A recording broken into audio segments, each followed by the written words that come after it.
Welcome back again दोस्तों, brightest take में आपका स्वागत है। दोस्तों कल से 2 आईपीओ सब्सक्रिप्शन के लिए ओपन हो चुका है। अब इन दोनों आईपीओ को हम एक एक करके डिस्कस करेंगे और हम इस वीडियो में हम एक आईपीओ के बारे में डिस्कस करेंगे पहले, और वो है विक्रांत इंजीनियरिंग। क्योंकि इसके आईपीओ का जीएमपी थोड़ा हाई है, तो पहले हम इसके बारे में डिस्कस करेंगे, ठीक है। उसके बाद में हम दूसरे आईपीओ को डिस्कस करेंगे अपने दूसरे वीडियो में। तो सबसे पहले कि हम वीडियो को शुरुआत करें, अगर आप हमारे चैनल पर नए हो और अभी तक चैनल को सब्सक्राइब नहीं किया है तो चैनल को सब्सक्राइब कर ले और बेल आइकन को भी प्रेस कर दे, ताकि फ्यूचर में हम जब भी ऐसे इंपॉर्टेंट वीडियो अपलोड करें तो उसका नोटिफिकेशन आपको एट ए टाइम मिले, और फिर आप एट ए टाइम रिएक्ट करके उसमें बिड करके या इन्वेस्टमेंट करके पैसा अच्छा खासा कमा पाओ। तो चलिए डिस्कशन शुरू करते हैं बिना देर किए और आते हैं अपने उस आईपीओ पे।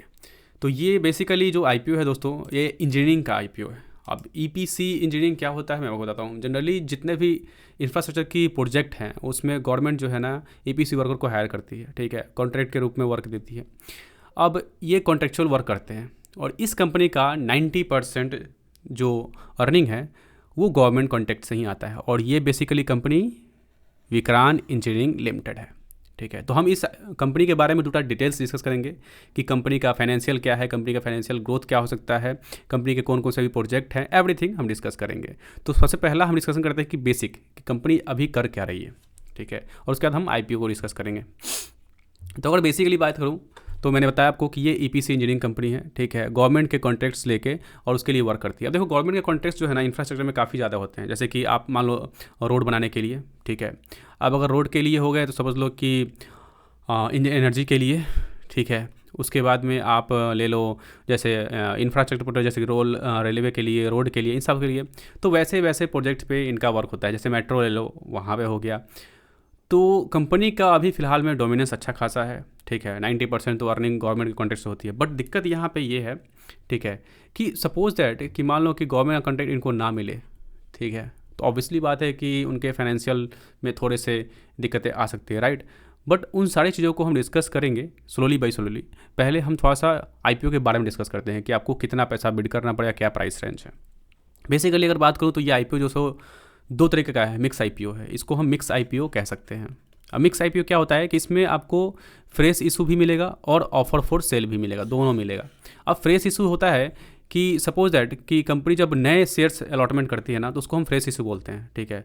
बट वही अगर कंपनी के जो अर्ली इन्वेस्टर है, अगर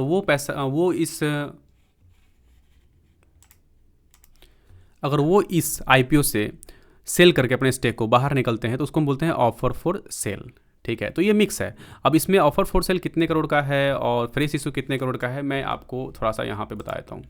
देखो ये टोटल जो 721 करोड़ है ये फ्रेश इशू है, और offer for sale only 0.53 crore है। तो बहुत कम अमाउंट है। सॉरी, यहाँ पे 51 करोड़ वो शेयर्स हैं, तो सॉरी बहुत कम है, ज़्यादा नहीं है। अब तो बेसिकली अगर बात करो तो कंपनी जो पैसा रेज कर रही है फ्रेश इशू में, वो पैसा क्या करने वाली है, तो वो पैसे का इस्तेमाल कंपनी अपना एक्सपेंशन में करने वाली है, इक्विपमेंट्स खरीदने वाली है, ठीक है, अपने डेली वर्किंग कैपिटल रिक्वायरमेंट पे यूज़ करने वाली है, डेट पे करने पे नहीं यूज़ कर रही है। तो ये एक प्लस पॉइंट है इस आईपीओ का।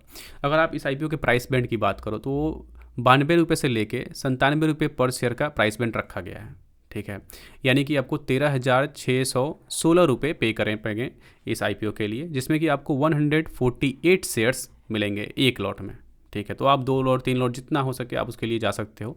और बेसिकली ये जो आईपीओ है आपको 26 अगस्त से लेके और 29 अगस्त तक ओपन रहने वाला है। यानी कि कल ये ओपन ऑलरेडी हो चुका है और अभी 2 दिन और ओपन रहने वाला है। तो अब इस दोनों के बीच में आप इसमें बिड कर सकते हो। अगर आपको लगे इस वीडियो के हिसाब से, इस वीडियो के देखने के बाद में कि हाँ आपको बिड करना चाहिए, तो आप जा सकते हो। अब हम आते हैं थोड़ा सा नीचे और कंपनी के फाइनेंस को चेक करते हैं। ये तो हमने आपको बता दिया कंपनी करती क्या है, आईपीओ को डिटेल्स। थोड़ा सा फाइनेंस भी देख लो कि कंपनी एक्चुअली फाइनेंशियली क्या कर रही है, अगर कुछ ग्रोथ है कि नहीं है। तो अगर फाइनेंस की बात करें हम, तो है 23 की बात करते हैं, ठीक है। यहाँ पर आप 23 से स्टार्ट करो, ठीक है, और हम 25 तक जाएंगे, राइट। अब देखो 23 में देखो टोटल जो इनकम है 529 करोड़, 791 करोड़, 922 करोड़। तो अगर ओवरऑल 23 से देखो तो 25 में लगभग डबल का ग्रोथ यहाँ पे आपको दिख रहा है, ठीक है। टोटल इनकम में नेट सेल की बात करो सेम ही है, ठीक है। टोटल एक्सपेंडिचर ऑब्वियसली बात है कि रेवेन्यू कहीं ना कहीं से आ रहा है तो वहाँ एक्सपेंडिचर भी होगा, बढ़ रहा है। नेट प्रॉफिट की अगर बात करें ठीक है। ऑपरेटिंग प्रॉफिट की बात करें तो ये लगभग सेम ही था, 24 में भी 25 में भी सेम ही था, बट यहाँ से ग्रोथ काफ़ी हाई किया है। अब अगर आप प्रॉफिट आफ्टर टैक्स की बात करो तो 53 था यहाँ पे, 100 टू 102.75। अब ये जो इशू दिखा रहा है ना, ये कहीं ना कहीं फ्रॉडलेंट बिहेवियर को दिखा रहा है, ठीक है। कि अब मेरे को बताओ, सेम रेवेन्यू में कितना का ग्रोथ है, ठीक है। अब नेट इनकम में सेम नेट इनकम हो, ऐसा पॉसिबल है नहीं।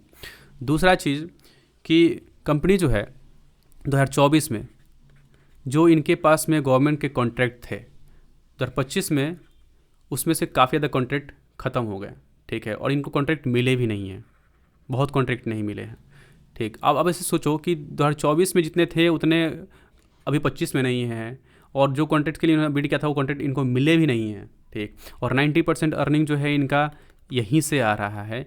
तो आप थोड़ा सा इसमें डाउट क्रिएट हो सकता है आपको कि क्या पता ये फ्यूचर में इनको और भी कॉन्ट्रैक्ट मिले या ना मिले। ऑब्वियसली बात है ना, कुछ कहीं ना कहीं ये कुछ ना कुछ गलती कर रहे होंगे, या फिर कुछ ना कुछ इनके फ्रॉडलेंट बिहेवियर होगा जिसकी वजह से इनको कॉन्ट्रैक्ट नहीं मिले हैं, ठीक है। और कॉन्ट्रैक्ट जो बिडिंग की है उसमें इनको रिजेक्शन मिला हुआ है, राइट। अब ये फ्यूचर में ना हो इसकी कोई गारंटी नहीं है, ठीक है। फ्यूचर में ये हो भी सकता है, बट ये अनसर्टेन है, तो इस पर हम नहीं जाते हैं, ठीक। बट ये अनसर्टेन है और इसके बारे में डिस्कस करना कोई बड़ी चीज़ नहीं है। तो हम थोड़ा सा और नीचे आते हैं, और यहाँ पे मैं बोरोइंग की बात करता हूँ। आप यहाँ बोरोइंग देखो, बोरोइंग में भी आपको काफ़ी तेज़ी से ग्रोथ दिख रहा होगा। नीचे अगर आप यहाँ पे देखो 150 करोड़, 54 करोड़, 183 करोड़ और 272 करोड़। तो ओवरऑल अगर देखो तो कंपनी का डेट भी बढ़ा है, तो इस हिसाब से थोड़ी सी तो आप कह सकते हो कि उतनी भी बेस्ट कंपनी इसको नहीं बोल सकते हो, राइट। बट अगर ओवरऑल मैं अगर डेट टू इक्विटी की बात करूँ तो डेट बढ़ने के बावजूद भी डेट टू इक्विटी जो है अभी फ़िलहाल में 0.58 है, ठीक है, जो कि आप इसको स्टेबल बोल सकते हो। इन्होंने 1 से लेके नीचे घट के आया, यहाँ पे 58 तक लेके आया, ठीक है। अब अगर आप ROC की बात करो तो 32 था 23 में, अभी 16 के आसपास में आया हुआ है, यानी कि ROC में बहुत ज़्यादा गिरावट देखने को मिला है यहाँ पे, ठीक। ROC देखो दोस्तों, मैं बताता हूँ आपको, ROC जो है ना, आपको हमेशा देखना है किसी भी स्टॉक में अगर आप इन्वेस्ट करने जा रहे हो, बिड करने जा रहे हो, तो 20 से ऊपर होना चाहिए ROC, ठीक है। ये एक बहुत मेन क्राइटेरिया होता है किसी भी फाइनेंशियल कंपनी का, किसी फाइनेंशियल चीज़ों देखने में, ठीक है। फाइनेंशियल की स्टेबिलिटी इसे पता चलती है ROE से सॉरी। अब ROE ये होता है ना, रिटर्न ऑन इक्विटी, ठीक है। ये शेयर होल्डर्स का ही होता है और आप शेयर होल्डर हो, ठीक है। तो मेन जो की पॉइंट है आपका ROE ही है, आपको हमेशा इसको देखना है। दूसरा डेट टू इक्विटी, ये कंपनी का डेट टू इक्विटी कितना है। ये दो चीज़ मेन इंपॉर्टेंट, कभी भी आप जो अगर फाइनेंस कंपनी का फाइनेंस देखने जा रहे हो तो ये दो चीज़ को हमेशा ध्यान में रखना कि ये स्टेबल है कि नहीं है। डेट टू इक्विटी आपको 1 से नीचे होना चाहिए, ROC आपका हमेशा 20 के ऊपर होना चाहिए, ठीक। तो यहाँ पर थोड़ा सा नीचे है, तो इसको चलो कोई नहीं, ये इसको मैनेज कर सकते हैं, क्योंकि ऑब्वियसली बात है ना, कॉन्ट्रैक्ट कम मिला है तो यहाँ पे इनकम कम आया तो वहाँ पे आपको कम दिखेगा, ठीक है। अब हम नीचे थोड़ा सा और आते हैं, और भी चीज़ें हैं जिसको कि हम देख लेते हैं। अगर आप नीचे आओगे थोड़ा सा तो यहाँ पे मैंने बोला ना, यही सोर्स आपको यहाँ पे दिख रहा है कि कई ऐसे सोर्स है जहाँ पे कि इनका ROE जो है वो 35 45 दिख रहा है, ठीक है। बट अदर सोर्सेज पे इनका ROC 16 के आसपास में दिख रहा है। तो कहीं ना कहीं बोले नहीं, मैं फाइनेंस का जो है ना, एक कहीं ना कहीं इनका लोचा समझ में मेरे को आ रहा है, ठीक है। इसलिए मैं थोड़ा सा इसके ऊपर कॉशियस हूँ इस कंपनी के ऊपर में, क्योंकि कंपनी में जो मैनेजमेंट होते हैं ना, वो क्या बोले, वो होना चाहिए, क्या बोलते हैं उनको, प्योर होना चाहिए। मतलब कि एक बिजनेस अगर कर रहे हैं ना तो बिजनेस माइंड से करें, फ्रॉड माइंड से नहीं करें, और यहाँ पे फ्रॉड दिख रहा है, ठीक है। तो इसलिए ऐसे ऐसे कंपनी से थोड़ा सा बचना चाहिए। दूसरा चीज़ P रेशियो, जो P होता है ना, अक्सर मैंने बोला आपको कि करीब करीब में 20 के आसपास में हो या 20 से नीचे हो तो उसको अंडर वैल्यूड बोलते हैं, राइट।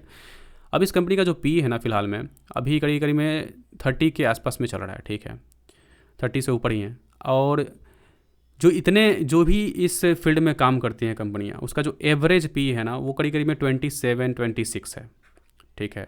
तो उस हिसाब से भी ये कंपनी थोड़ी सी महंगी भी है, ठीक है। तो और ओवरऑल अगर आप चीज़ों को चेक करो ना, तो कंपनी को आप उतना बेस्ट नहीं कह सकते हो कि आप अगर एक लुभावना जो बोलते हैं कि आकर्षित IPO, वैसा नहीं है कि जैसे कि आपको बढ़िया रिटर्न मिल सकता है, ठीक। तो एक्चुअली में क्या है ना कि ये IPO थोड़ा सा स्टेबल, इसको कह सकते हो स्टेबल मोड, ठीक है। रिस्की भी उतना भी रिस्की नहीं है, बट एवरेज है। तो अगर आपके पास में थोड़ा सा रिस्क लेने की कैपेबिलिटी है, ठीक, अगर आप रिस्क ले सकते हो तो आप इस टाइप के IPO में जा सकते हो बिड करने के लिए। बट अगर रिस्क नहीं लेना चाहते हो ना, तो आपको इसमें बिड नहीं करना चाहिए, क्योंकि ओवरऑल मैं बताता हूँ आपको, GMP जो है ना इसका अभी फ़िलहाल में GMP फ़िलहाल में इसका चल रहा है करीब करीब में 13 रुपये के आसपास में, ठीक है। अब सोचो कि 13 रुपये का GMP कितना परसेंट होता है यार, 10% से 12% के आसपास में आएगा, ठीक है, या फिर 13% ही आ जाए, ठीक है, 13% ही आ जाए, तो 13% का GMP। अब देखो इतने परसेंट का GMP है ना, तो चांसेस होता है कि ये डिस्काउंट पे ही लिस्ट हो जाए। अब देखो जब ये IPO ओपन नहीं था ना, तो ये 20 के आसपास में था, 20% के आसपास में। कल जब ओपन हुआ है तो ये गिर गया, क्यों? यानी कि कल के डेट में जैसे ही ओपन हुआ ना, तो लोगों का सब्सक्रिप्शन कम हुआ है, इंटरेस्ट कम गया है। जब इंटरेस्ट कम जाता है तो वहाँ पे GMP गिर जाता है, और GMP जब गिर जाए तो चांसेस है कि ये डिस्काउंट पे लिस्ट हो, और डिस्काउंट पे लिस्ट होने के बाद तो क्या होता है, आप लॉस में रहते हो, और फिर वहाँ से वो ऊपर की ओर जाएगा कोई गारंटी नहीं है, क्योंकि कई बार ऐसे IPOs है ना जो कि लिस्टिंग के बाद में 50% तक गिरे हुए हैं। इस चीज़ का आपको ध्यान रखना है। तो ओवरऑल तो अगर मेरे पास में अगर पैसे होते और मुझे इसको बिड करना होता इस IPO में, तो मैं इसमें बिड करने से बचता। ये मेरा रिकमेंडेशन, ठीक है। बट मैंने आपको हमेशा बताया है कि मैं बेसिकली जो भी चीज़ें यहाँ पे आपको देता हूँ वो एक नॉलेज होता है। आप उस नॉलेज के बिहाफ पे जो भी चीज़ें एक्वायर कर सकते हो एक्वायर करो, और उसके बाद में आप चीज़ों को अपने इन्वेस्टर, जो आपके जो इन्वेस्टिंग क्या बोलते हैं एडवाइज़र हैं, उसके पास में जाके इसको डिस्कस करो। अगर उनको लगे कि हाँ चीज़ें सही हैं, आप इसमें जा सकते हो, आप रिस्क झेल सकते हो, तो आप फिर बिड के लिए जाओ। क्योंकि हमारा जो ये प्लेटफॉर्म है ना, टोटली एजुकेशनल पर्पज़ के लिए है। हम यहाँ कोई भी ट्रेडिंग का, इन्वेस्टमेंट का एडवाइजरी नहीं देते हैं, प्लस में ना ही कोई टाइमलीनेस, एक्यूरेसी, प्रॉफिटेबिलिटी, सूटेबिलिटी, इस चीज़ का गारंटी देते हैं। तो बेसिकली हम सिर्फ एक आपको अवेयरनेस करते हैं। ये आपको ये जो इन्फॉर्मेशन जो मैंने बताया सारे डिफरेंट वेबसाइट पे अवेलेबल है, या फिर कंपनी ने जो IPO के लिए पेपर अलॉटमेंट किए हैं वहाँ पे अवेलेबल है। तो मैं वहाँ से पढ़ के ही आपको बता रहा हूँ, कोई एक्स्ट्रा चीज़ें नहीं बता रहा हूँ। तो ये कोई भी कर सकता है, ठीक है। तो बेसिकली ये एक इन्फॉर्मेशन हमने दिया है, ठीक है, कोई रिकमेंडेशन नहीं है। तो आप अपना नॉलेज एक्वायर कीजिए, और अपने हिसाब से आपको लगे कि हाँ आप रिस्क ले सकते हो, तब इस IPO के लिए जाओ, और अन्यथा ना जाओ। So thank you for watching and see you in next video. Till then bye bye, take care.